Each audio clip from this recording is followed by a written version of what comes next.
میں Dirac Walker Oxford Bible church کا pastor ہوں۔ آج میں جو پیغام دوں گا اس کا عنوان ہے کلکیا کے قزاق، اور دیکھیں یہ مکمل طور پر روحانی جنگ کے بارے میں ہے جو خاص طور پر ہمارے ذہنوں میں چلتی ہے۔ اور پولس ایک شاندار بائبل کا حوالہ دیتا ہے جو کہ دراصل دوسرا کرنتھیوں 10ویں باب میں موجود ہے، اور وہ دراصل ایک حالیہ جنگ کو مثال کے طور پر استعمال کرتا ہے جو اس کے بچپن میں کلکیا میں ہوئی، جس کے ذریعے وہ اپنی بات سمجھاتا ہے۔ تو میں یہ پیغام آپ کے سامنے پیش کروں گا اور اس حوالے کو نئے انداز میں پیش کروں گا۔ دوسرا کرنتھیوں 10واں باب 3 آیت سے پڑھتے ہیں، کیونکہ ہم اگرچہ جسم میں زندگی گزارتے ہیں مگر جسم کے طور پر لڑتے نہیں، اس لیے کہ ہماری لڑائی کے ہتھیار جسمانی نہیں بلکہ خدا کے نزدیک کلوں کو ڈھا دینے کے قابل ہیں۔ چنانچہ ہم تصورات اور ہر ایک اونچی چیز کو جو خدا کی پہچان کے برخلاف سر اٹھائے ہوئے ہے ڈھا دیتے ہیں، اور ہر ایک خیال کو قید کر کے مسیح کا فرمانبردار بنا دیتے ہیں، اور ہم تیار ہیں کہ جب تمہاری فرمانبرداری پوری ہو تو ہر طرح کی نافرمانی کا بدلہ لیں۔ سب سے پہلے ہم جنگ پر بات کرتے ہیں۔ یہ روحانی جنگ معلوم ہوتی ہے اور اس کا تعلق ذہن سے ہے، کیونکہ پولس تصورات اور خیالات کا یہاں پر ذکر کرتا ہے، خیالات کو قید کرنے کے بارے میں بات کرتا ہے، لیکن عام طور پر سمجھا جاتا ہے۔ تو میں کلکیا میں ہونے والی حالیہ جنگ کی وضاحت کروں گا، اور میں یہ آپ کو بتاؤں گا کہ مجھے یقین ہے کہ اس کی تفصیلات اس جنگ کے ساتھ بالکل مطابقت رکھتی ہیں، اور دیکھیں وہ اسے اچھی طرح جانتا ہوگا کیونکہ یہ اس کے رہنے کی جگہ کی حالیہ تاریخ کا ایک ڈرامائی واقعہ ہے۔ روم یقیناً اس خطے میں بحیرہ روم میں سب سے بڑی طاقت تھی، لیکن روم کو وہاں پر ایک مسئلہ درپیش تھا جو کہ دراصل 120 سال سے بڑھتا جا رہا تھا۔ یہ قزاقوں کا مسئلہ تھا۔ دیکھیں، رومی فوج زمین پر کسی بھی فوج کو شکست دے سکتی تھی، لیکن وہ سمندروں پر قابو اس طرح نہیں پا سکے تھے۔ وہاں ایک قزاقوں کی فوج تھی۔ آج ہم انہیں ڈاکو کہتے ہیں، اور یہ قزاق عام طریقے سے نہیں لڑتے تھے۔ بنیادی طور پر روم مشرق وسطیٰ کے ممالک اور افریقہ وغیرہ پر اپنے کھانے اناج کے لیے انحصار کرتا تھا۔ بہت سے رسد کے جہاز ہوتے تھے جو کھانا روم لے کر جاتے تھے، اور کلکیا کی پہاڑی چٹانوں سے گزر کر جاتے تھے۔ ان قزاقوں نے اونچی چٹانوں پر قلعے بنا رکھے تھے، اور یہی وہ مقام ہے جہاں پر مضبوط قلعوں کا ذکر آتا ہے۔ یہ لفظ فوجی قلعوں کے لیے استعمال ہوتے ہیں۔ انہوں نے حقیقتاً تقریباً 120 قلعے بنا لیے تھے، اور یہی وہ مضبوط قلعے تھے، اور ان کی یہ کارروائیوں کا مرکز تھا۔ وہ ان مضبوط قلعوں سے اپنے تیز جہازوں میں نکلتے تھے، جہازوں پر حملہ کرتے تھے، کھانا چوری کرتے تھے، اور پھر فوراً ان قلعوں میں وہ واپس چلے جایا کرتے تھے۔ رومی ان کے ساتھ لڑنے کے قابل نہیں تھے۔ ان قزاقوں کے ساتھ اکثر جھڑپیں ہوتی تھیں، لیکن ہمیشہ مزید قزاق واپس آ جاتے تھے جب تک ان کے اڈے سلامت تھے، اور دیکھیں قزاق واپس آتے رہتے تھے، اور یہ 67 قبل از مسیح تک تھا۔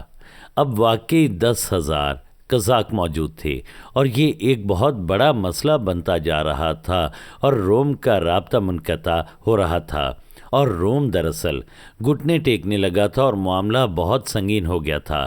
یہ روم کا سب سے بڑا مسئلہ تھا، اور ہم دیکھتے ہیں کہ جنگ کے عام طریقے ان قزاقوں سے لڑنے پر لاگو نہیں ہوتے تھے۔ مسئلہ اتنا سنگین تھا کہ سینٹ نے اپنے سب سے بڑے جنرل کو اس مسئلے کے حل کے لیے مقرر کیا، اور بعد میں وہ دراصل بادشاہ بن گیا۔ انہوں نے اسے وہ سب کچھ پیش کیا جس کی اسے ضرورت تھی۔ اسے اس مسئلے کو حل کرنے کے لیے انہوں نے 3 سال دیے۔ اس کے پاس اس فتح کو حاصل کرنے کے 2 اہم عوامل تھے۔ اس کے پاس شاندار منصوبہ تھا، شاندار حکمت عملی تھی، اور اس نے خاص طاقتور ہتھیار تیار کیے تھے جو قلعوں کو گرانے کے لیے بنائے گئے تھے۔ اس پورے قلعے کی کلید کو اس نے انفرادی طور پر قزاقوں سے نمٹنے کی کوشش نہیں کی۔ اس نے قلعوں کو نشانہ بنایا۔ اس نے یہ ہتھیار بنائے جو بڑے زبردست تھے، اور ان میں پکڑ کرنے والی ہکس لگی تھیں، اور اس نے خاص جہاز بنائے جن پر یہ طاقتور ہتھیار نصب تھے۔ وہ ایک ساتھ 11 مختلف سمتوں میں گئے اور پھر ان کلوں پر انہوں نے حملہ کیا اور ان کلوں کو سمندر میں گرا دیا۔ اس نے قزاقوں کے جہازوں کا پیچھا نہیں کیا، وہ کلوں کے پیچھے گیا، اور ہر وہ قلعہ جو روم کی شان میں سرکشی کے لیے بنایا گیا تھا اسے سمندر میں گرا دیا گیا۔ اور پھر اگر کوئی قزاق باقی بچ جاتا تو وہ اپنے قلعوں سے بھاگ جاتے، اور پھر ان قزاقوں کو روم کی فرمانبرداری میں قید کرنا آسان تھا، اور اس طرح یہ قزاق واقعی اس حکمت عملی اور ان ہتھیاروں سے دراصل مغلوب ہو گئے، اور صرف وہ 3 مہینوں میں شکست کھا گئے، اور یہ مسئلہ 100 سال سے زیادہ عرصے تک بڑھتا رہا تھا۔ یہ ناممکن لگتا تھا، لیکن ان طاقتور ہتھیاروں کے ساتھ جنرل نے صرف 3 مہینوں میں انہیں شکست دی، اور عام ہتھیار کام نہیں آئے، مگر یہ زبردست ہتھیار کام کر گئے، اور اب قزاقوں کا مسئلہ ختم ہو گیا، اور اب جہاز آزادانہ طور پر روم پہنچ سکتے تھے۔ یہی واحد طریقہ تھا کہ مستقل حل حاصل کیا جائے، یعنی قلعے گرا دیے جائیں بجائے اس کے کہ قزاقوں سے لڑائی کی جائے۔ اور اب جب ہم اس عبارت پر آتے ہیں تو ہم دیکھتے ہیں کہ اس عبارت کی تمام تفصیلات اسی قزاقوں کی کہانی سے لی گئی ہیں، اور پولس اس سارے معاملے کو روحانی جنگ پر لاگو کرتا ہے۔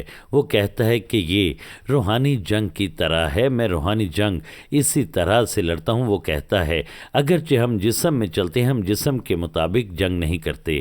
اس کا مطلب ہے کہ ہم قدرتی ہتھیاروں پر انحصار نہیں کرتے، بلکہ ہم روح القدس اور اس کے ہتھیاروں پر انحصار کرتے ہیں جو کہ خدا کا کلام ہے۔ وہ کہتا ہے کہ ہماری جنگ کے ہتھیار اور یہ 2 الگ چیزیں ہیں، یعنی ہتھیار اور جنگ، جس کے لیے یونانی لفظ ہے اسٹریٹریا، جہاں سے لفظ اسٹریٹجی ملتا ہے۔ تو یہ عام لڑائی کی نہیں بلکہ ایک منصوبہ بند جنگ کی بات ہو رہی ہے۔ یعنی وہ کہتا ہے کہ ہمارے پاس ایک حکمت عملی ہے، بالکل ویسے ہی جیسی اس جنرل کے پاس تھی۔ ہمارے پاس ایک حکمت عملی ہے، اور ہمارے پاس وہ ہتھیار ہیں جن سے ہم حکمت عملی کے ساتھ جنگ کر سکتے ہیں۔ یہ جسمانی نہیں بلکہ خدا کے ذریعے طاقتور ہیں، اور ہمارے پاس زبردست ہتھیار ہیں۔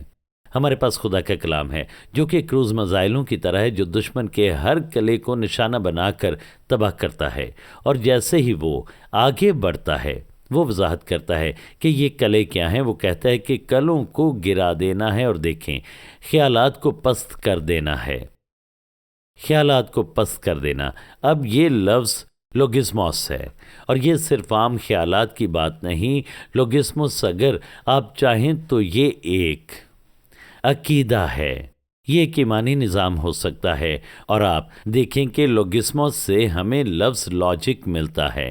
یہ وہ جگہ ہے مثال کے طور پر جہاں ہمیں زندگی میں تجربات ہوتے ہیں، ہمیں کچھ چیزیں بتائی جاتی ہیں، اور جب ہم ان سب کو اپنی منطق میں، اپنی سوچ کے انداز میں، اپنی زندگی میں، تعبیر میں اکٹھا کرتے ہیں تو یہی وہ لوگسموس ہے۔ ہم اس نتیجے پر پہنچتے ہیں، اس یقین پر کہ یہی وہ حقیقت ہے خدا کے بارے میں، ہمارے بارے میں، ہماری زندگی کے بارے میں، یہی ہے جو ہم مانتے ہیں۔ اور یہ قلعے دراصل ہمارے بنیادی اعتقادات کی طرح ہیں، لیکن ایک برا قلعہ وہ ہے جسے دشمن استعمال کرتا ہے تاکہ ہم خدا کی برکات کو زندگی میں حاصل کرنے کے قابل نہ ہوں۔ دیکھیں خدا اپنے روح القدس کی ندیوں پر ہمارے لیے برکتوں کے جہاز بھیجتا ہے، لیکن قزاق ان کلوں سے نکل کر ہماری برکات کو چوری کر لیتے ہیں۔ دیکھیں اس کہانی کی دراصل کنجی یہی مضبوط قلعے ہیں ہماری روحانی جنگ میں۔ سنیں، حکمت عملی یہ ہے کہ ان کلوں کو گرا دیا جائے۔ پھر ہم یہاں پر دیکھتے ہیں اور لکھا ہے کہ ہمارے پاس خدا کے ذریعے قوی ہتھیار موجود ہیں تاکہ کلوں کو گرا سکیں۔ پھر وہ وضاحت کرتا ہے کہ یہ قلعے کیا ہیں۔ یہ تصورات ہیں، لوگسموس ہیں، تو میدان جنگ میں آپ کے یہ ذہن میں ہیں، اور وہ کہتا ہے کہ ہمیں تصورات لوگسموس کو نیچے پھینکنا ہے۔ یہ لوگسموس کیا ہیں؟ یہ اہم کانہ جھوٹے عقائد ہیں جو خدا کی سچائی کے خلاف ہے۔ وہ کہتا ہے کہ ہر وہ چیز جو خدا کے علم کے خلاف اپنے آپ کو بلند کرتی ہے۔ یہ ہمارے بنیادی عقائد ہیں، یہ ابلیسی دھوکے ہیں۔ یہ وہ باتیں ہیں جو ہم نے اپنے بارے میں اس بنیاد پر سوچ لی ہیں کہ ہمیں کیا بتایا گیا اور دنیا کیا کہتی ہے، لیکن وہ کہتا ہے کہ یہ خدا کے علم کے خلاف بلند ہیں، یہ خدا کے کلام سے متفق نہیں۔ لیکن اگر یہ آپ کی سوچ میں ہے تو ہوتا یہ ہے کہ قزاق ان کلوں سے نکل کر آپ کی برکات کو چوری کر لیتے ہیں۔ وہ کلا منفی خیالات کے لیے ایک مرکز ہے جہاں سے وہ حقیقتاً آپ سے چھین لیتے ہیں۔ دشمن آپ کے اندر اسی طرح کام کرنے کی کوشش کرتا ہے، یعنی مضبوط کلے بنا کر تو ہو سکتا ہے آپ دوبارہ پیدا ہوئے ہوں لیکن پھر بھی مضبوط کلے موجود ہوں۔ اور پھر وہ کہتا ہے، حکمت عملی پر غور کریں، وہ کہتا ہے کہ یہ ہتھیار مضبوط کلوں کو گرانے کے لیے طاقتور ہیں۔ پھر کہتا ہے ہر خیال کو مسیح کی فرمانبرداری میں قید کر لیا جائے۔ اب یہ خیالات ہی ڈاکو ہیں، یہ نوئیما ہے، یہ آپ کے عام خیالات ہیں۔ تو یہ خیالات انہی مضبوط کلوں سے نکلتے ہیں۔ تو یہاں آپ کے پاس دو مسائل موجود ہیں، آپ کے اندر منفی خیالات ہیں، اور اگر آپ واقعی سمجھدار نہ ہوں تو آپ یہ سمجھ سکتے ہیں کہ یہی منفی خیالات آپ کا اصل مسئلہ ہیں، یہی ڈاکو آپ کا مسئلہ ہیں۔ تو آپ سارا دن انہی ڈاکوؤں سے لڑتے رہیں، لیکن آپ ساری زندگی انہی ڈاکوؤں سے لڑتے رہیں گے جب تک کہ آپ مضبوط کلے کو پہچان کر اسے ختم نہ کریں۔ تب ان ڈاکوؤں سے نمٹنا آسان ہوگا۔ اور یہی بات پولس رسول یہاں پر کہتا ہے، وہ کہتا ہے کہ ہمیں وہی حکمت عملی اپنانی چاہیے، یعنی مضبوط کلوں کو نشانہ بنائیں، انہیں تلاش کریں اور انہیں گرا دیں، اور پھر آپ ان ڈاکوؤں کو قید کر سکتے ہیں۔ پھر ان سے نمٹنا آسان ہو جاتا ہے۔ اور پھر ظاہر ہے جب خدام عام طور پر اس کی منادی کرتے ہیں تو وہ بالکل غلط مطلب لیتے ہیں، کیونکہ وہ صرف یہ پڑھتے ہیں کہ ہمیں ہر خیال کو مسیح کی فرمانبرداری میں قید کرنا ہے۔ تو وہ کہتے ہیں یہی ذہنی جنگ ہے، آپ کو اپنی تمام سوچوں کو قابو میں رکھنا ہے، اور وہ اصل بات کو سمجھنے سے قاصر ہوتے ہیں جو یہ ہے۔ اور آپ یہ کر سکتے ہیں، میں یہ نہیں کہتا کہ آپ کو قزاقوں سے نمٹنا نہیں چاہیے، لیکن آپ یہ ساری زندگی کرتے رہیں گے جب تک کہ آپ مضبوط کلوں کو تلاش نہیں کرتے جہاں سے یہ قزاق آتے ہیں۔ اگر آپ ذہن میں مسلسل ایک ہی قسم کی سوچیں رکھتے ہیں تو یہ اتفاق نہیں، یہ اس لیے ہے کہ وہ ایک ہی مرکز سے آتی ہیں، وہ ایک مضبوط قلعے سے آتی ہیں۔ آپ کو اس مضبوط قلعے کو تلاش کرنا ہے، اور پھر آپ دیکھیں اگر آپ کا ذہن مسلسل پریشانی سے بھرا رہتا ہے تو جب بھی آپ خدا سے کچھ حاصل کرنے کی کوشش کرتے ہیں تو آپ نہیں کر سکتے، کیونکہ آپ کے ذہن کو یہ منفی خیالات گرفت میں لیتے ہیں۔ یہ ایک مضبوط کلا ہے جو آپ کو خدا کی حضوری سے دور کرتا ہے تاکہ آپ وہ نہ پائیں جو وہ دینا چاہتا ہے۔ یہ آپ کے دل میں ایک مضبوط کلا ہے، اور خدا واقعی چاہتا ہے کہ آپ انہیں ڈھائیں۔ بائبل کہتی ہے اپنی فکریں اس پر ڈال دو کیونکہ اسے تمہاری فکر ہے، لیکن آپ کو اس مضبوط کلے کو تلاش کرنا ہے۔ میرے اندر بچپن میں خوف کا ایک واقعی مضبوط کلا تھا، مجھے لوگوں سے بات کرنے سے ڈر لگتا تھا، یقیناً میں لوگوں کی کلاس میں بات نہیں کر سکتا تھا۔ اور ایک دن خدا نے مجھے دوسرا تیموتھیوس پہلے باب کی 7ویں آیت دی، جہاں لکھا ہے کیونکہ خدا نے ہمیں دہشت کی روح نہیں بلکہ قدرت اور محبت اور تربیت کی روح دی ہے۔ دیکھیں میرے اندر ایک مضبوط کلا تھا، میں بس یہ مانتا تھا کہ میں کمزور اور ڈرپوک انسان ہوں اور میں اس کے لیے کچھ نہیں کر سکتا، اور جب بھی مجھے کچھ کرنے یا بولنے کی کوشش کرنی ہوتی میرا ذہن خوفناک خیالات سے بھر جاتا اور میں وہ نہیں کر پاتا تھا۔ پھر خدا نے جیسے کہ کروز میزائل بھیج دیا جو آیا اور اس مضبوط کلے کو مکمل طور پر تباہ کیا۔ خدا کا شکر ہو۔ اور اچانک میں نے اپنے آپ سے کہا نہیں، مجھ میں خوف کی روح نہیں بلکہ قدرت، محبت اور تربیت کی روح ہے۔ اور خدا کا کلام ایک زبردست ہتھیار کی طرح تھا جس نے مضبوط کلے کو تباہ کر دیا، اور اس کے بعد میں منفی خوفناک خیالات سے آسانی سے نمٹنے لگا کیونکہ ان کا مرکز ختم ہو گیا تھا۔ اس لیے ہمیں سمجھنا ہے کہ مضبوط کلے کیا ہیں، کیونکہ خدا کے کلام میں طاقت ہے، وہ مضبوط کلوں کو گرانے کے لیے زبردست ہے۔ خدا کا کلام زندہ، طاقتور اور کسی بھی دو دھاری تلوار سے زیادہ تیز ہے۔ خدا کا شکر ہو۔ اور جب ہم مضبوط کلے کو پہچان لیتے ہیں اور خدا کے کلام کو اس کے خلاف بولنے لگتے ہیں تو ہم اسے تباہ کر دیں گے۔ خدا کا شکر ہو، یہی حکمت عملی ہے۔ مضبوط کلوں پر توجہ مرکوز کریں، انہیں ختم کریں، پھر خیالات سے نمٹنا آسان ہوگا۔ ایک اور قسم کا مضبوط کلا بھی ہے، کیونکہ یہاں پر وہ کہتا ہے کہ مضبوط کلے، اور یہاں کہا گیا ہے